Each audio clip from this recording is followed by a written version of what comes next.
Growing up, the summer months were chock full of playing baseball, staying outside all day doing Lord knows what, then going home in the evening, begging your mom if your friend could stay the night.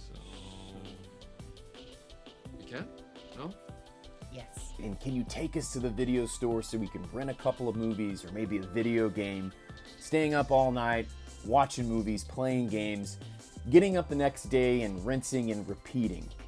But there's one activity that definitely stands out to me as being just one of the things I look forward to the most during the summer, and that was going to the movies.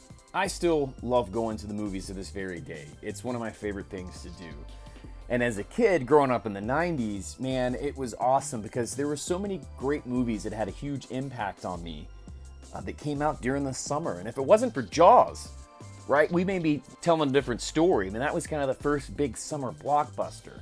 And I'm not going to cover every movie in the 90's that was released during the summer, and certainly they're not all blockbusters by any chance, but I'm going to talk about the ones that had a big impact on me. We're going to go over maybe some movie merchandise, some toys that were released, or video games possibly, and just do a quick celebration of all the movies that I saw growing up in the 90's during the summer.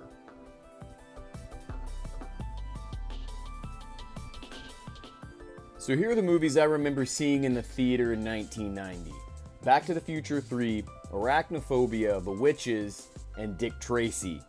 Now, Dick Tracy is the one that probably had the most influence on me. I was obsessed. It was, the summer of Dick Tracy, right? So going to Suncoast, getting all the figures that they had released there, and of course Playmates did their figures. I plan on doing a video talking about all those action figures here soon.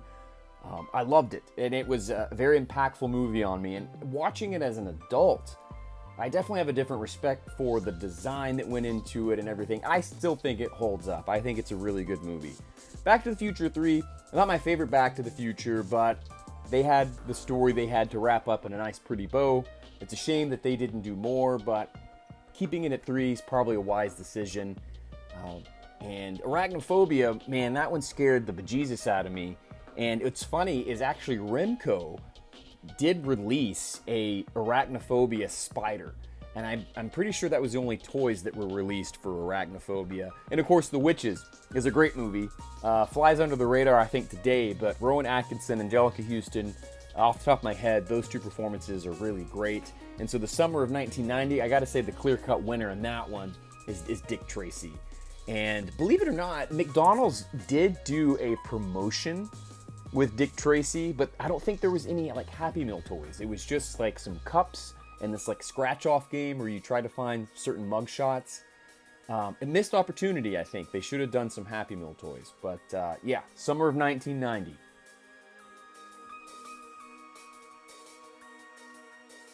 The summer of 91 may not have been a year of quantity, but it was a year of quality.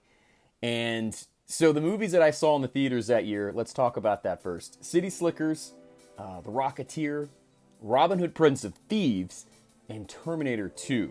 Okay, so those last two, what bangers in my opinion. Still love both of those movies. And of course, Kenner gave us action figures for both films. I've done my top 5 Terminator 2 figures by Kenner, so go check out that video at some point in time. I definitely plan on doing a bit deeper dive of the Robin Hood Prince of Thieves figure by Kenner. I had all of them, or almost all of them. I have talked a little bit about the Friar Tuck video. As a matter of fact, that was one of the first videos I did on my channel, was talking about how hard Friar Tuck was to find back in the day. So definitely go check that one out too at some point in time. But there may not have been this huge long list of movies that came out in 91, but I mean, between Robin Hood Prince of Thieves and Terminator 2, I mean, come on, 2 huge movies that I still love very much so today. And what was really neat about Terminator 2, I mean, Guns N' Roses had the song on the soundtrack, and I remember I bought the tape single that had the movie cover on there for Terminator 2. The single had Arnold Schwarzenegger on the motorcycle, and so it was just a cool time. There was a lot of promotional stuff being thrown around for these movies, and I just don't see very much of that anymore today. But summer 91, again, really big one, mainly because Robin Hood Prince of Thieves and Terminator 2.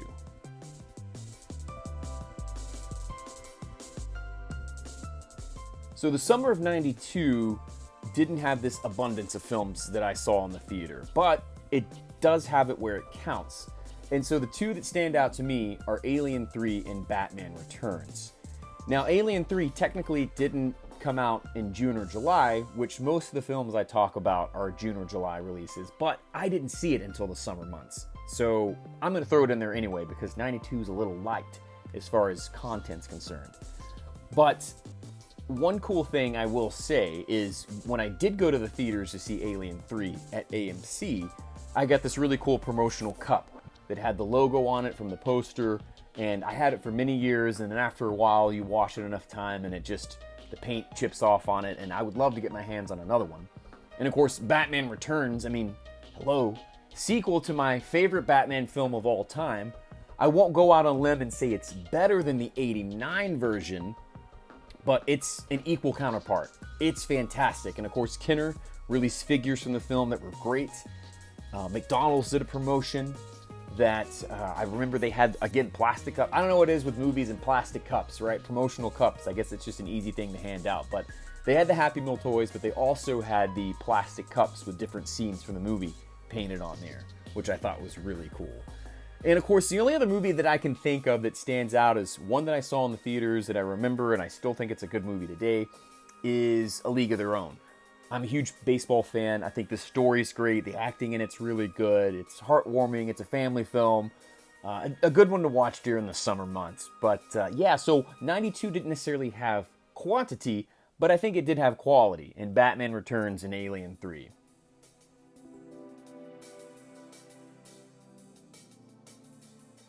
Oh boy, the summer of 93 is a big one. So let's talk about the movies I saw in the theaters in the summer of 1993.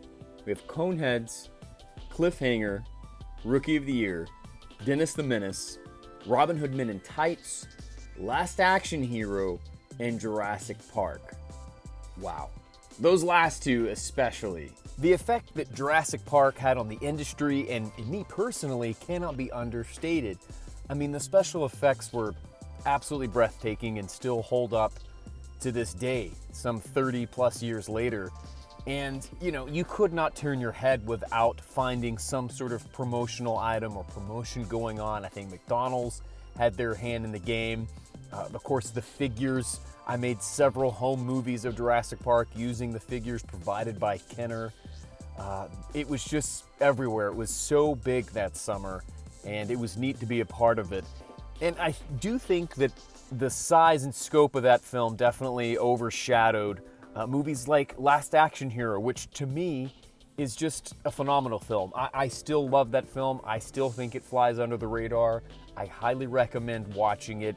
It's meta before meta was meta, and they have their own set of promotional items. Burger King got their hand in the mix again with the promotional cups. They may have had some Happy Meal toys or Kids Club toys as well. I can't quite remember.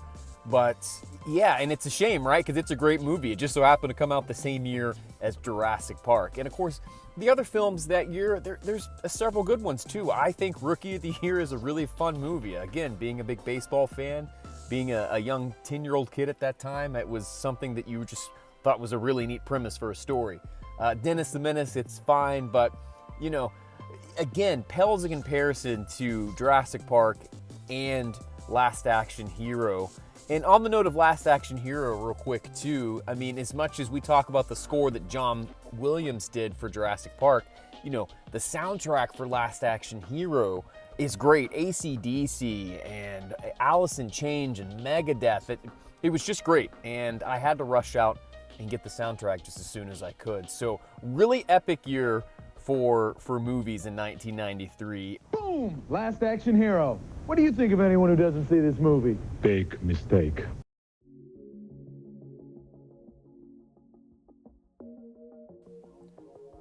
And again, the summer of 94 saw quite a few releases. So let's talk about some of the ones I saw in the theaters. The Flintstones, Speed, Lion King, The Shadow, Forrest Gump, True Lies, and The Mask. So right off the bat, I gotta say The Lion King probably is the biggest film that came out of that group next to Forrest Gump. I think Lion King probably holds up a bit better than Forrest Gump. I'm not knocking Forrest Gump. It was a monumental, huge film, but continual watches over the years, it's fine. It just, to me, it doesn't hold up as being all that great like I remember it being. As a matter of fact, I'd say True Lies is a better movie than Forrest Gump. I don't know. I'm not going to get too far into that. But a decent little summer, right? And I remember that Kenner did some shadow figures. I have a few of those. And Kenner also did some figures for The Mask. A missed opportunity, in my opinion, was I thought Kenner, and I've said this before, Kenner or someone should have done some Speed action figures. I thought that would have been awesome. There's definitely enough there. They could have done some really cool figures. A play set. You could have done the bus. There's a lot they could have worked with.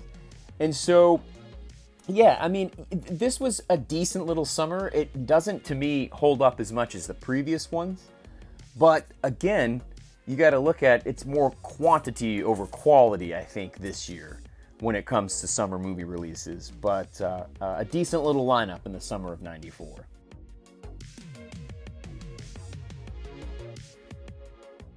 The summer of '95 had a good little lineup for movies that came out.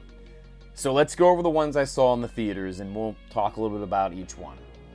Braveheart, Congo, Batman Forever, Judge Dredd, Apollo 13, Clueless, Waterworld, and Mortal Kombat. Wow, what a time to be alive. And so, Braveheart, epic film. It still stands the test of time. I think it's a good one. It may depart from what actually really happened, but hey, it's a movie. They took their liberties. Who cares? Should have had action figures for Braveheart, in my opinion. Kenner, where were you? I think they were busy making Congo figures. That they did. And what's funny about Congo is Congo saw the release of something that I just feel is not really put to use anymore, and that's a food promotional crossover item. The Volcano Burrito from Taco Bell coincided with the release of the film. There's no better way to promote a film than a cheesy volcano burrito. That's, in my opinion, a missed opportunity that the movies these days just don't carry forward. But I digress. Batman Forever saw the departures Michael Keaton as Batman, and we brought in Val Kilmer. I think this movie's really great. Maybe the weakest part of this movie is Tommy Lee Jones. I think he was trying to overdo it, overact a little bit next to Jim Carrey. He's fine, but Jim Carrey's fantastic.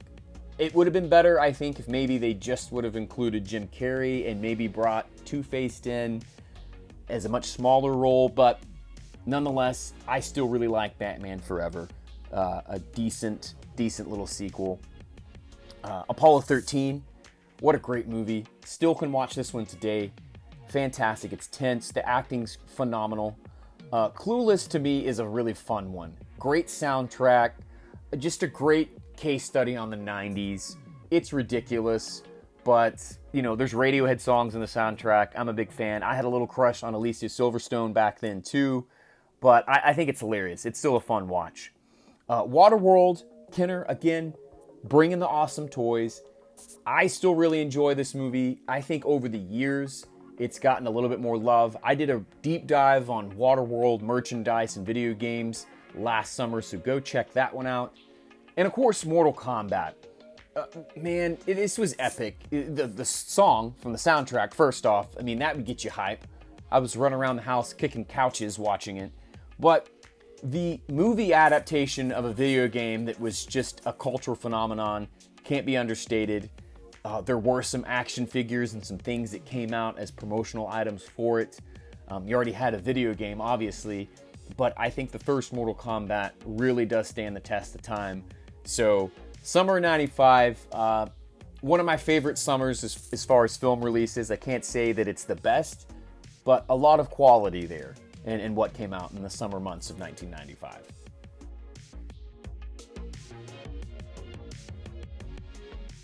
So the summer of '96 scales back a little bit in the films I saw in the theaters and in releases, but here they are nonetheless.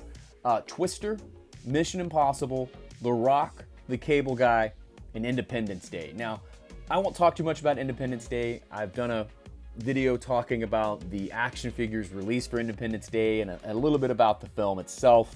The Cable Guy is hilarious. But the two I really want to focus in on are Twister and Mission Impossible. First off, Twister was such a leap, I thought, in CG.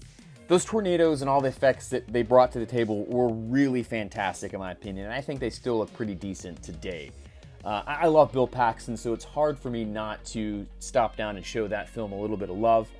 And, you know, as a kid, I was obsessed with filmmaking and the process, and I'd make my own home films and stuff like that, and I still am that way today, obviously.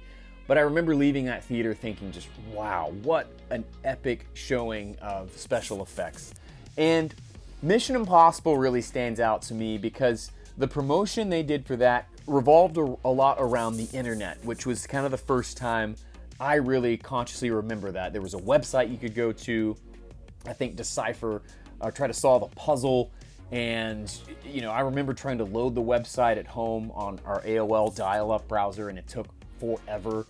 And so, really, really fun movie. I enjoyed it, and I do still really like a lot of the Mission Impossible movies today. 2 can take it or leave it. It's not my favorite at all. But the rest of them have, to me, he's continued to outdo himself. Tom Cruise has. And it all started with this one. And there were actually some action figures released for it. They're awful. I can't even remember who made them. But those two are really stand out to me. And years later, there was a Mission Impossible video game released for the Nintendo 64, which isn't great, but I thought it was really cool back in the day. But Summer 96, again, not an abundance in the quantity area, but a couple of quality films in Twister, Mission Impossible that were released that I still really love.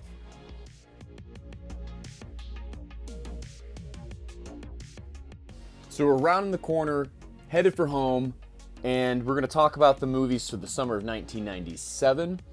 Here are the movies I saw in the theater that year: Spawn, Men in Black, Face Off, Batman and Robin, Con Air, Fifth Element, and The Lost World: Jurassic Park. I guess I really shouldn't be all that surprised that Men in Black won the box office that summer. It was all the buzz. I mean, Will Smith had the song that went out with the movie. He was larger than life at that point in time, really at his peak. And it just narrowly beat out The Lost World: Jurassic Park. And Men in Black did some fun promotional things with Burger King. Their Kids Club meals had actually pretty decent little action figures that came out for it. So I thought that was pretty cool. And some other movies that summer that I think really stand out. Fifth Element may be my favorite of the films that came out that year. It's a real shame we didn't get some Fifth Element figures. I think years later we've got some. Super 7 and their reaction line has come out with some, but I think even today, if someone decided to do Fifth Element figures, I'd be all in. Batman and Robin, you know, quite the departure. Maybe the weakest link of the late 80s, early 90s rebirth of Batman. However, I still enjoy this one. Listen, Arnold Schwarzenegger's Mr. Freeze. Mr. Freeze is one of my favorite Batman villains. It works, but it doesn't. Obviously, it's not a good film, but I still find enjoyment in it. So, viewers, let me know what you think. The ill-fated Tiger Gamecom actually had a Batman and Robin game that was released for that system. And it may be the only licensed game for that system, and it may be the only reason to ever own a Gamecom. I'm kind of curious. I may want to get my hands, they're cheap, and so I may want to test that out just to see if it's any good. So, yeah, that's fun. But, you know, Con Air, Face Off, again, really fun movies. And so, you know, lump that in there with Spawn, and I think it's a decent little summer for movies. You know, like Spawn was a letdown. The cartoons were so great, but the movie it's fine, and I enjoy it, but I just don't think it was nearly as good as the comics or the cartoon.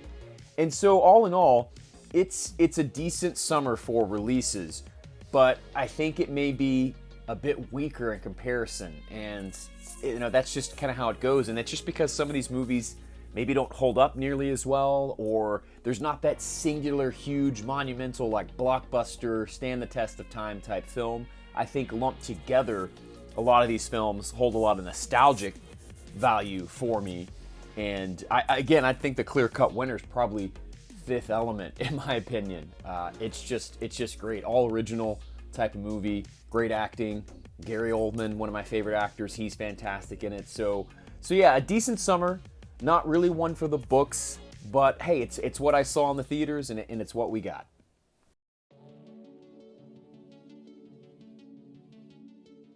So let's talk about the movies that came out in the summer of 1998 that I saw in the theaters. We have Godzilla, The X-Files, There's Something About Mary, Blade, Armageddon, and Saving Private Ryan. And that's the film, in my opinion, that really kind of elevates this year, because it's a fantastic movie. I mean, Spielberg was born to make summer blockbusters. He's done it time and time again, and that movie definitely stands the test of time. It's a must-watch, in my opinion.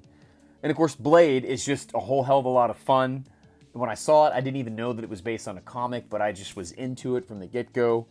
And Armageddon, we just recently watched this one, and I don't know, I still enjoy it, and I'm probably in the minority of my viewers, but I think it's a fine movie. It's definitely a summer popcorn kind of movie. And actually, Hot Wheels released some toys for Armageddon. They had the Harry Stamper and the AJ action figure, one of the very few action figures that Hot Wheels have ever done, and it's actually not bad. It's just massive. And they did some vehicles as well, the space shuttle, the space station, the armadillo sort of drilling vehicle that was there. And so that's some fun stuff that was released, for those films. But summer '98, I think really stands out for two movies in particular. Saving Private Ryan for sure, and in a lot of ways Armageddon, just because it's one of those summer popcorn kind of movies.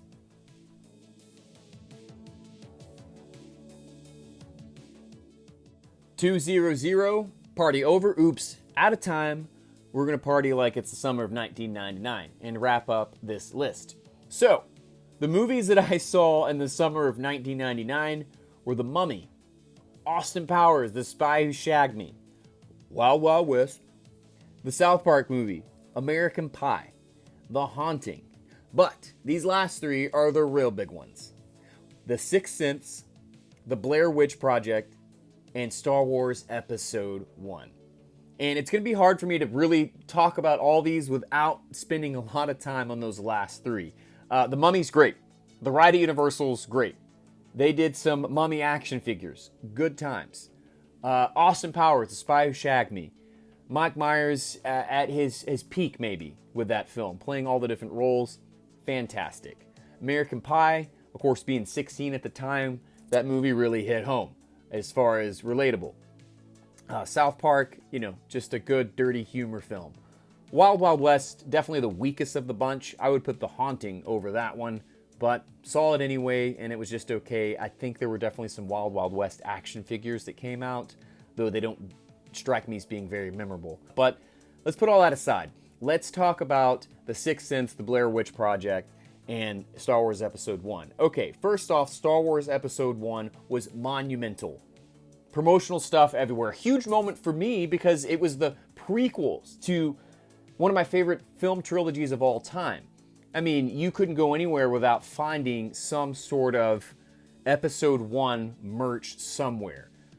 Candy, Taco Bell had the toys.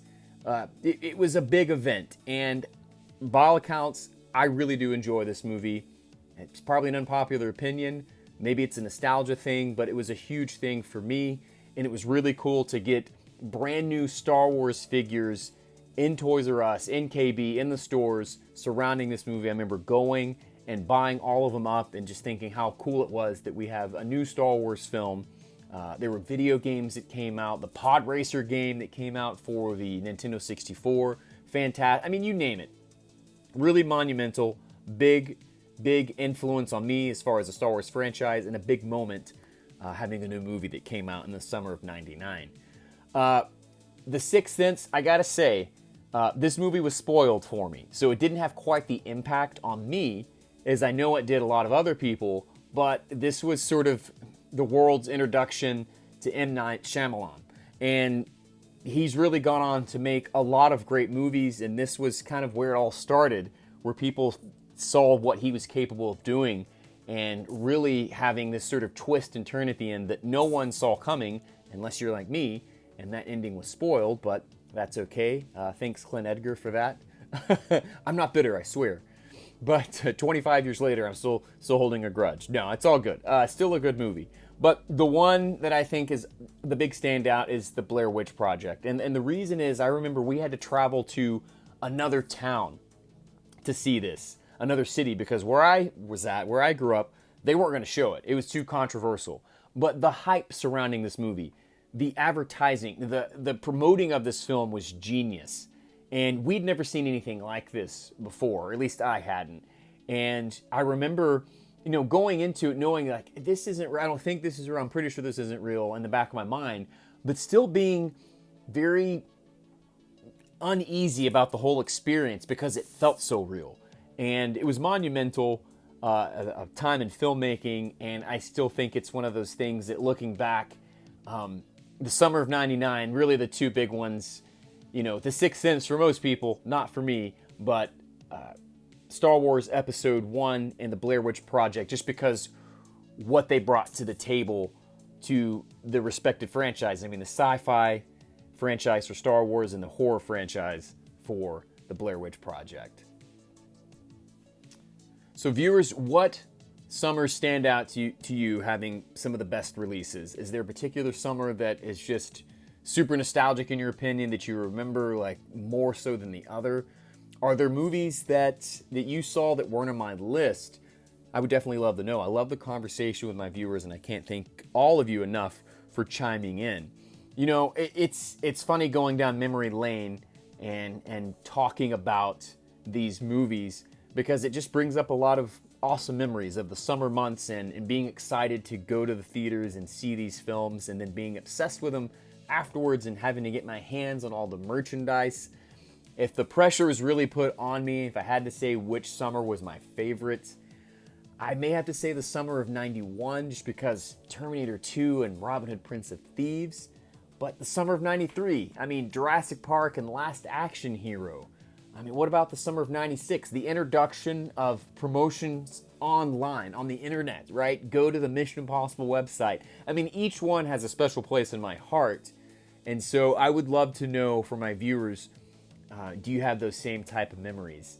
And so I really enjoyed taking a trip down memory lane, talking about summer movie releases, doing a celebration of 90s summer movie releases, and I would love to hear back from you.